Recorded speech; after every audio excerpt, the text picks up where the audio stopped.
অসমীয়া মানুহবোৰ নোহোৱা হৈ যাব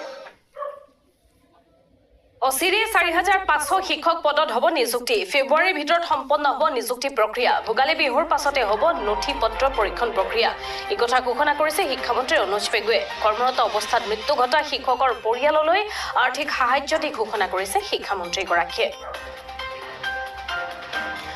পুনৰবাৰ জনাইছো ৬ জনক ইতিমধ্যে আমি উল্লেখ কৰিছো সেই খবৰো আমি জনাম শিক্ষামন্ত্ৰী অনুজ পেগুৱে আজি এটা গুৰুত্বপূৰ্ণ কথা ঘোষণা কৰিছে অচিৰে ৪৫০০ শিক্ষক পদত নিযুক্তি দিয়া হ'ব ফেব্ৰুৱাৰীৰ ভিতৰত সম্পন্ন হ'ব নিযুক্তি প্ৰক্ৰিয়া ভোগালী বিহুৰ পাছতে হ'ব নথি পত্ৰ পৰীক্ষণ প্ৰক্ৰিয়া এই কথা আজি পুনৰবাৰ ঘোষণা কৰিছে শিক্ষামন্ত্ৰীগৰাকীয়ে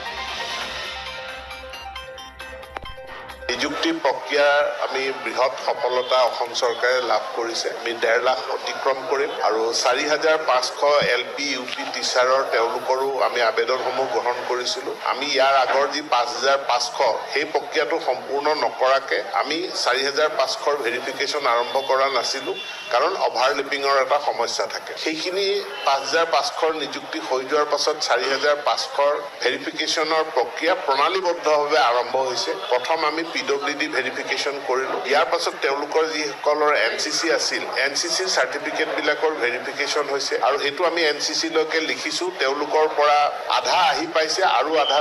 এইকেইদিনৰ ভিতৰতে ভেৰিফিকেশ্যনৰ ৰিপৰ্ট NCCৰ পৰা আহি পাব ইতিমধ্যে যিসকলক আমি গ্ৰেজুৱেট টিচাৰ পোষ্ট গ্ৰেজুৱেট টিচাৰৰ এপইণ্টমেণ্ট দিলোঁ কিন্তু এপইণ্টমেণ্ট দিয়াৰ পাছতো কোনোবাই জইন নকৰিবও পাৰে এতেকে আমি জইনিং ৰিপৰ্টলৈকে আমি অলপ অপেক্ষা কৰিব লগা হ'ল যোৱাকালি আমি গ্ৰেজুৱেট টিচাৰ পোষ্ট গ্ৰেজুৱেট টিচাৰৰ সম্পূৰ্ণ জইনিং ৰিপৰ্ট আমি লাভ কৰিলোঁ লাভ কৰাৰ পাছত এতিয়া আমি বাকীসকলৰ ভেৰিফিকেশ্যনৰ প্ৰক্ৰিয়া আমি আৰম্ভ কৰিম আৰু প্ৰায় ৪০,০০০ৰ অধিক আবেদনকাৰী আছে গতিকে এইখিনি ভেৰিফিকেশ্যন গোটেইখিনি আমি নকৰোঁ ইয়াৰ যি merit list computerised result sheet আমাৰ লগত আছে সেইমতে আমি বিহুৰ পাছৰ পৰাই মাঘ বিহুৰ বন্ধৰ খোলাৰ লগে লগে আমি ফিজিকেল ভেৰিফিকেশ্যন আৰম্ভ কৰিম আৰু খুব সোনকালে আমি তাক সমাপ্ত কৰি